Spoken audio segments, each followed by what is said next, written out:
This video is 2A. That means it belongs to the second video, and A means it is a new version explaining what didn't make it in the second video. Most of this video will be showing fire safety when dealing with candle heaters.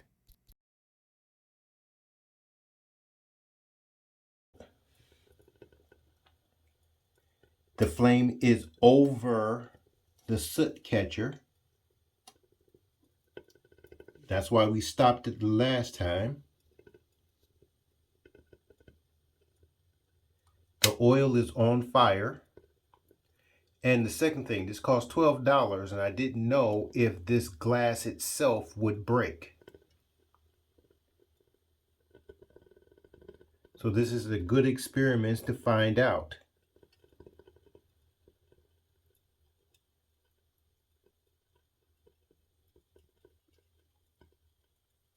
And we're getting any more smoke.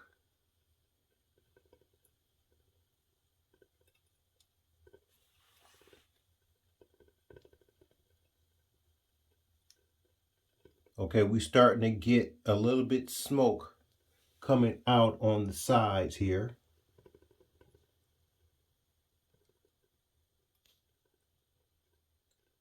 I'm starting to get a little smell. But as you can see, that whole glass there that's inside, the oil is on fire. The blue tint is gone away, so it's burning dirty now.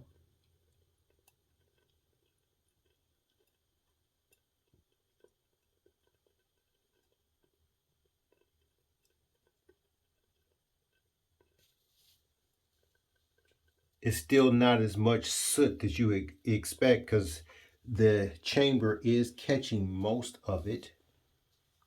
Use very little coming up on the side here. And we can feel a lot of heat coming from this.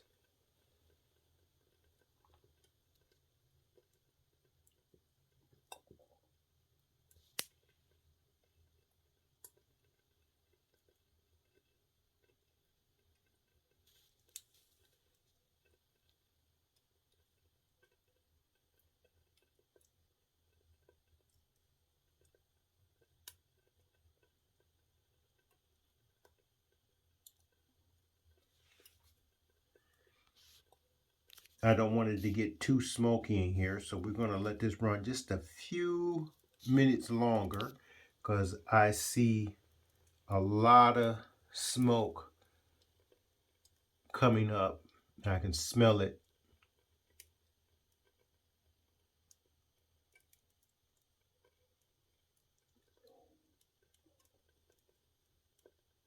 And that might be because of the stuff we put on there is burning off, but still.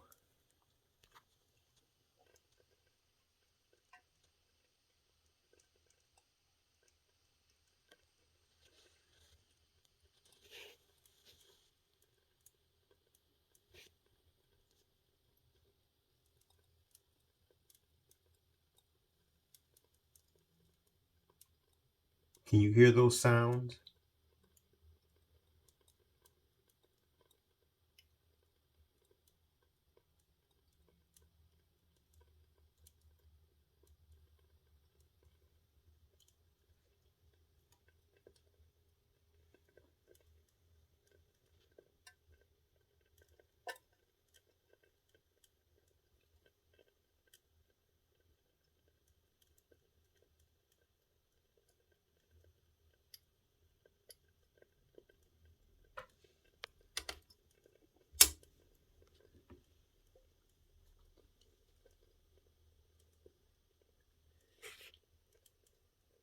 Look at all the fractured glass.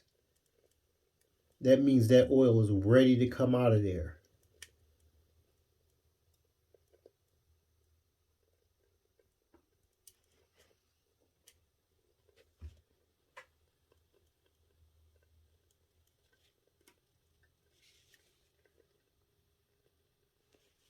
Again, you see it's a little colorations right around here.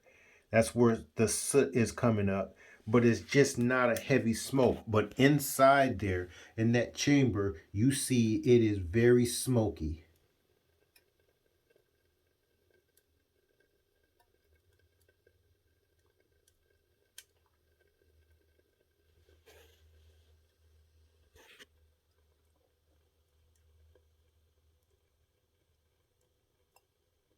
Okay, see how much soot is coming out of that soot catcher, which wasn't there before?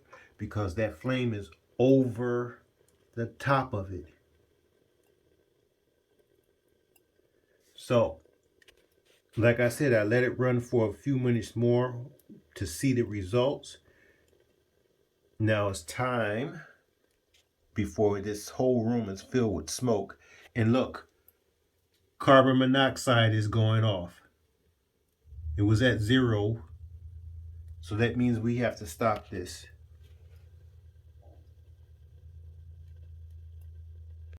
Let's talk about flame arresters and its technology. There are all kinds of flame arresters, but mainly you should always use one in candle heaters, especially if they're paraffin, which we will show you later in the video when we had our little fire. Perfectly safe, but still, it shouldn't have caught fire. I wanted to mention that I wrote to a few people on YouTube about how to make these candle heaters more safe. One, if you look at this little design, should make just about any candle heater that you use that's in a clay pot safer to use. One, put it in a pan. Two, put water around it in a moat, either in the moat or in the pan. Three, attach another pan in the back here with wire, cut a hole in here for the heat part, and then if it catches fire, you're able to pull down the thing to snuff out the flame. These are just a couple of ideas that will be in this book, How to Stay Warm Without Electricity, and we'll show you the cover of that. But right now, I have this sitting in my bathroom, and you see the wood here covered up the bathtub. So this could be a dangerous situation. But again, that candle is in complete control. Okay, we're doing a small test here. See how wide this flame is? And as you can see, soot is going outside the soot catcher. Okay. See the little black smoke coming on the outside of that?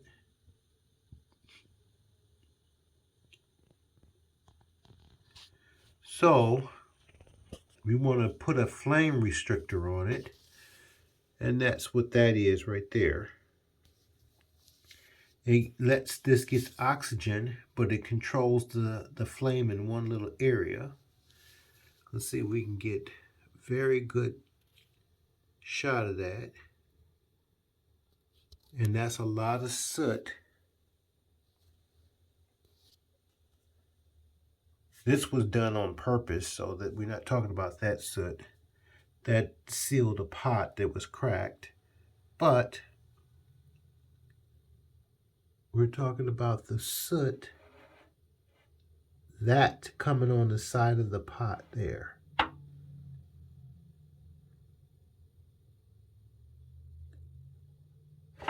Okay, you can see how big the flame is. Now, what's put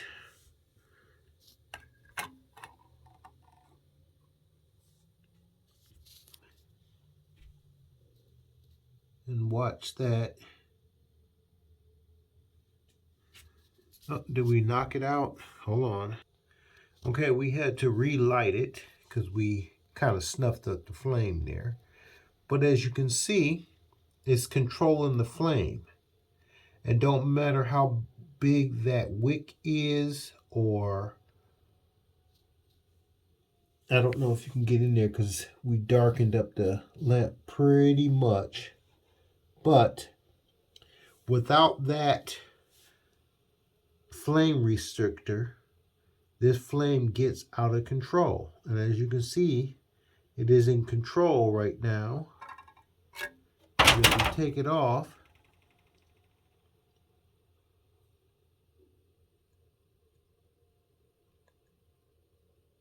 it burns out of control. Okay, we're going to get that back on there because the top is quite hot. Okay, I'm testing this just before I get this cap on. As you can see, that flame is burning the top of the lid. So let's see if we just get it nudged back there.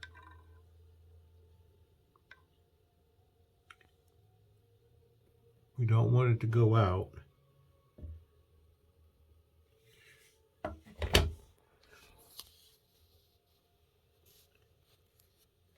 And see how that controls that flame? It means it's getting just enough air and we can control that flame so it doesn't smoke.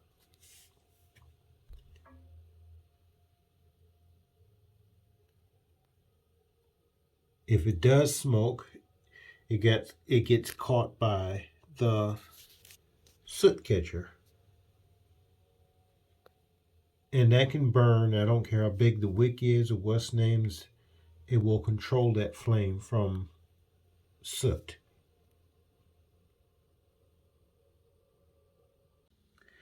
Now, of course, if we don't want all that soot, you just simply tap it back and control the flame, and that flame will go back into control. If you hear the temperature,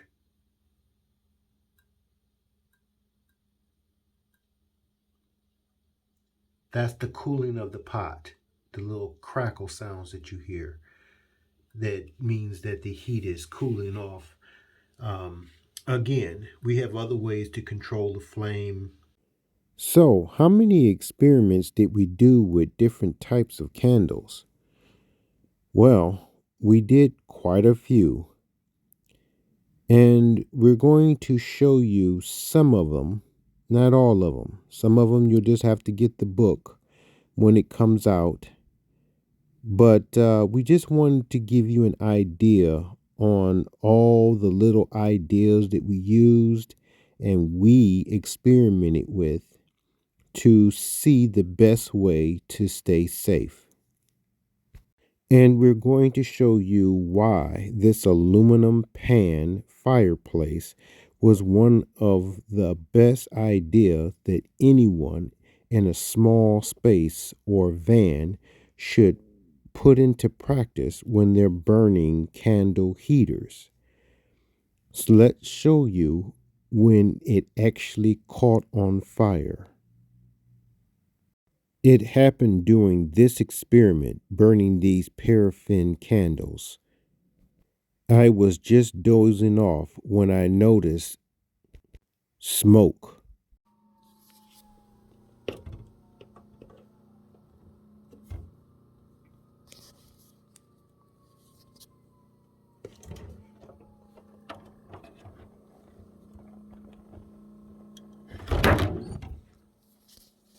What I just realized is the paraffin wax had just caught fire, just like everyone said on YouTube. But was I safe? I stayed calm. I wasn't afraid. So, let's see what actually happened before I took it outside because it was smoking badly, but the fire was in control. Okay, we had a small fire. Let's see. This is what happened in the small fire. And this is the reason why we built this thing. All right.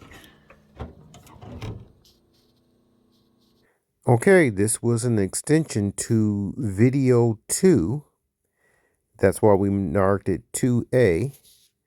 And we're going to give you a little bit extra, but I wanted to talk about the books I probably will be publishing in the next 5 years. There are many of them, but these YouTube videos serve as a trailer on what's in these books. I hope the information helps someone. Okay, we're going to try another version, and we're going to put this pan back in there. Let's see if I can get a little bit of light on this. Okay, so now we got a little bit of light here. So we're just taking this pan I use for safety. Okay, and we're gonna take that, and you see that we have this right here is just gonna shove in the back here. So let's see here, we can get that shoved there. Okay, and it sits there. Again, remember, these are aluminum pans, they're very cheap. Now that we got that shoved up there, we don't want it to fall down, so we're going to take these bottles here and we're going to place them right under the bottom of that. That way it just doesn't fall down. So that's in there pretty good.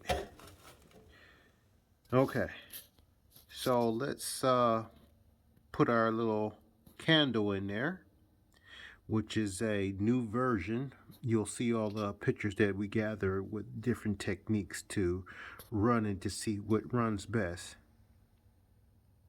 Okay, you should recognize this little, I think that was the army kind of style alcohol burner. So we're just going to test it out. We had one in our emergency bag and we want to see how well it does in this heater. To good heat, it should be around 400 and something Fahrenheit. Anything below that, it's just lukewarm, and it will warm you up, but it's not going to make you toasty warm.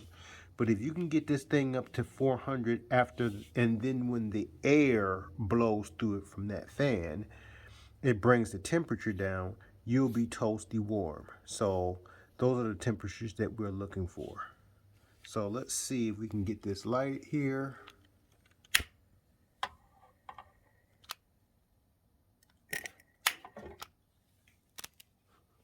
Okay. Let's turn off this light to see if we got the flame. And it didn't light. So let's see if we can try to get that to light.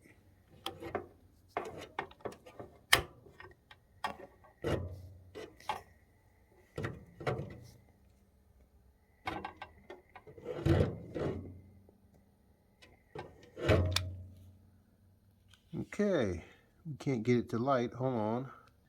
Okay, we had to put a little cotton ball in there just to get this thing lit. For some reason, it didn't want to light. But it's lit, and we're waiting for the jets to come on.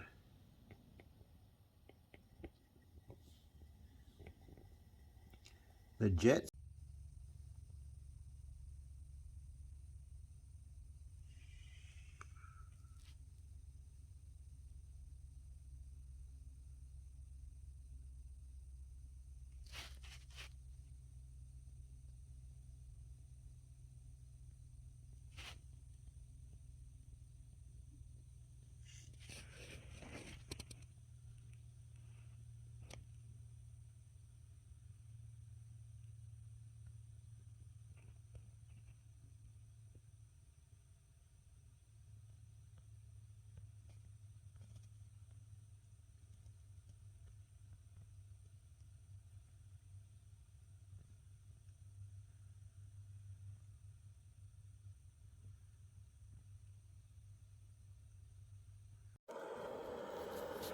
Okay.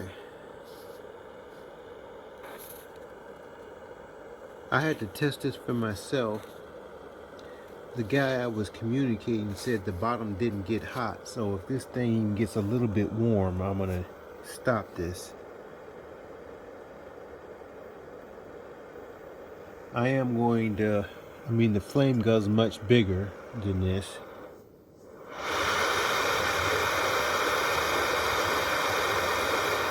But I am going to turn it down low.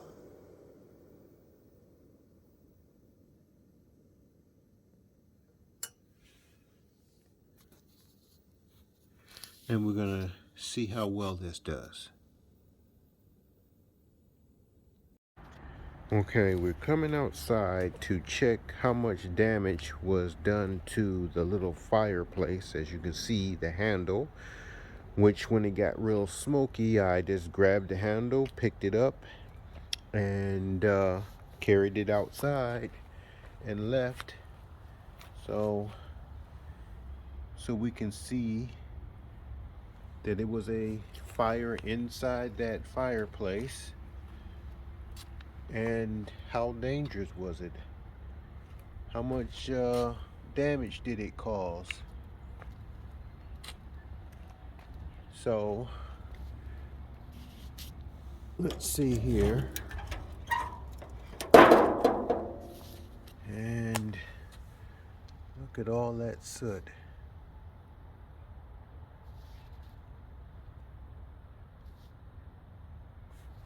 Let's get a wide angle.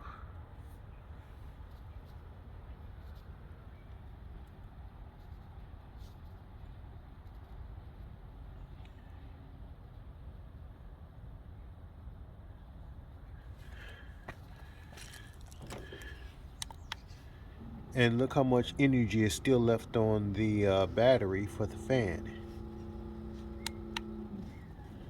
So let's take that off here. Come on. There we go. Okay. So here's the top of the pan. We have to clean that up. But it didn't melt the fan here. Let's zoom in. So that's safe.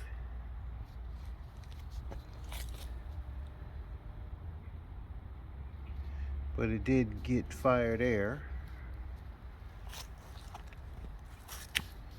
So, is this safe when you do this? It looks so. Now, if we build it even better, it'll be even safer. But aluminum pan actually works.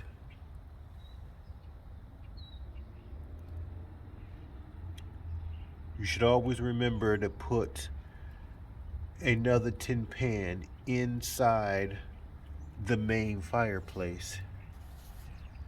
And I'll give you an idea what I'm talking about.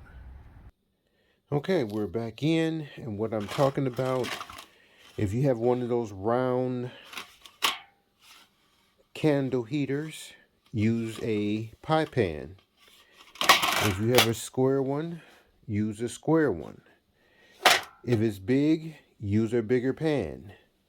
But as you can see, if you take two pans and put them together, then you have something to snuff out the fire. That means you just attach it, put it on the back here. If it catches fire, you let it down. Now you know if you got something poking out of the top of here, you'll just have to improvise, which we talk about in the book. So that's the end of that. People should use that simple technology, or when I publish my book in about 5 years, from all the information that I gather, buy it.